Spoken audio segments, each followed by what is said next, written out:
সুন্দরকে চাবি দে। না না, আমার কাছে চাবি নাই। চাবি দে। আমার কাছে চাবি নাই। কিভাবে চাবি বের করতে হয় তা আমি ভালো করে জানি।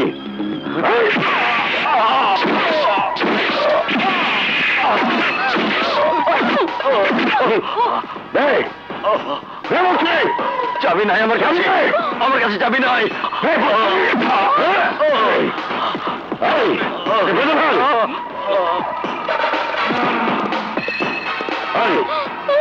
এখানে থাক আর তোর চল আমার সাথে। ঠিক আছে।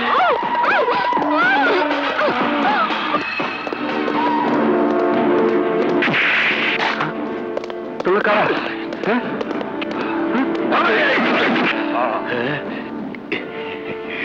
এটা তো ভারী সুন্দর, এইটা কাউকে দেখাবো না, আমি মেরে দেব।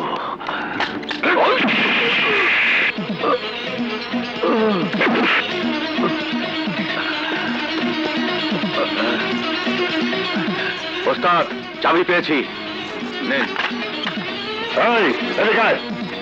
সিন্ধু খোল।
চলেন চলেন আরে সবুরটাতে বাবা সবুর।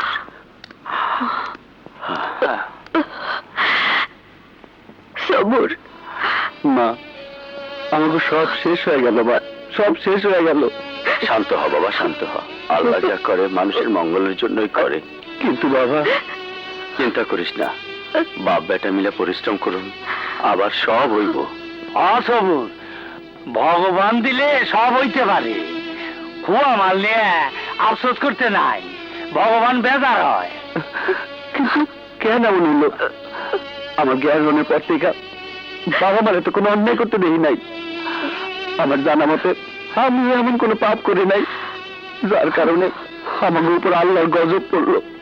ও কথা কয় না বাবা, আল্লাহ কারো দিয়া পরীক্ষা করে, আবার কারো থেকে নিয়া পরীক্ষা করে। হ্যাঁ বাবা, বৌমার কাছে একটা চিঠি পাঠা। ঘটনাটা জমিদারে জানানো উচিত। বাজান, এই শাড়িটা কি মায়ের জন্য আনছো? হ্যাঁ, শাড়িটা তোর পছন্দ হয়েছে? হ্যাঁ বাজান, তুমি মায়ের জন্য কিন্তু আরেকটা শাড়ি নেবে। পছন্দ হলে তুই পর, যা। যা পর। কথা ছিল জমিলার বিয়ের পরই আমাকে তুমি ঘরে তুলে নেবে। আর কিছুদিন অপেক্ষা করো, আমার চাকরিটা হলেই।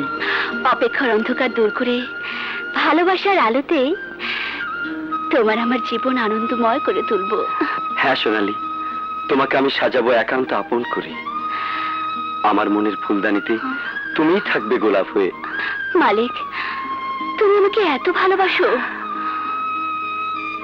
ভালোবাসার রং নেই, ওজন নেই, তাই তোমাকে কোনো কিছু দেখিয়ে বা দাড়িপাল্লা দিয়ে মেপে বোঝাতে পারবো না।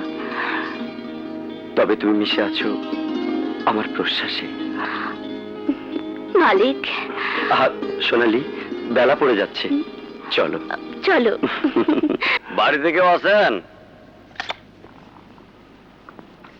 চাচা, চাচা আপনি কেমন আছেন? আমার শ্বশুর শাশুড়ি কেমন আছে? চিঠিতে সব লেখা আছে।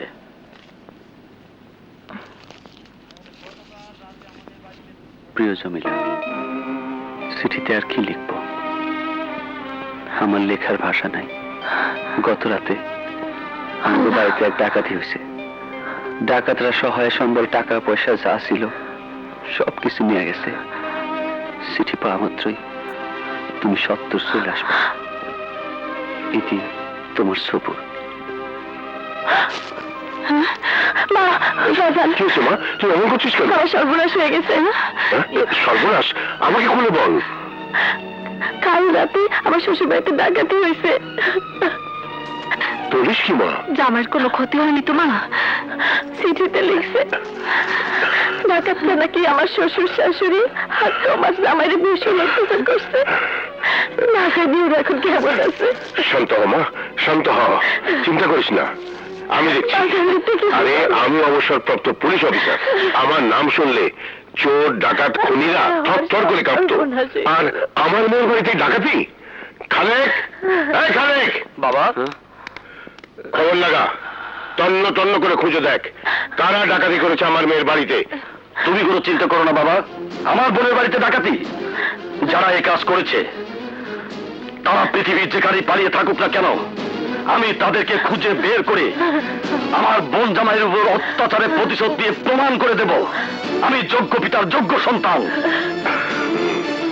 ভাইজান, বলো মা, কাঁদে না। কাঁদিস না মা, কাঁদিস না। আরে তোর চোখের এক ফোঁটা পানি যে আমার বুকে আগুনের ফুলকির মতো জ্বলে। বাজান, আমি আজই পাবনা দেব। এত উতলা হোস না মা, তুই বরং এক কাজ কর, আমার অসুস্থতার কথা বলে শহরকে আসতে চিঠি লিখে দে। ঠিক আছে মা, চল মা, চলো।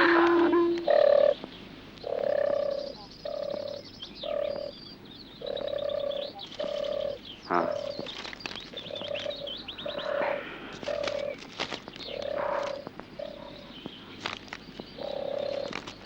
সবুর। বাবা, এইভাবে ভাঙ্গা বললে কি চলবে? তোমাকে শক্ত হইতে হইব, ব্যবসায় মন বসাইতে হইব। কিন্তু বাবা, কিভাবে ব্যবসা করুন? নগদ যা ছিল সবই তো নিয়ে গেছে। কি করে তার চালামো? কি করে ব্যাপারী গোমাল দিব? আমাদের সততা দিয়ে আবার পূর্বের অবস্থানে ফিরে আসবো ইনশাআল্লাহ। হ্যাঁ বাবাজি, হ্যাঁ, আল্লাহর উপর ভরসা রাখো, সব ঠিক হয়ে যাইব। করিম, তুমি একা? বৌমা আসেনি? না, সবুর বাবাজির শ্বশুরের অবস্থা ভালো না, বৌমা চিঠি লিখে দিছে। হ্যাঁ, করিম মিয়া চল। হ্যাঁ চলেন।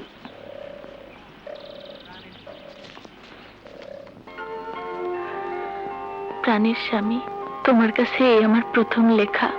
যেই লেখা লিখতে চেয়েছিলাম আনন্দিত মনে, সেই লেখা লিখতে হইল আমার দুই নয়নের তপ্ত জলে। পত্রে তোমার দুঃসংবাদ শুনে খুব কষ্ট পেয়েছি, জানি না কেন এমন হইল। আমি তোমার ঘরে আসতে না আসতে কেন এমন ঝড়ে সুখের সংসারে দুঃখের আগুন জ্বলল। পত্রে তুমি আমাকে যেতে বলেছিলে, কিন্তু তোমার দুঃসংবাদে বাবা অসুস্থ হয়ে পড়ে। সম্ভব হলে তুমি চলে এসো। আব্বা আম্মাকে আমার সালাম দিও। ইতি, তোমার সেবাদাসী জমিলা সুন্দরী।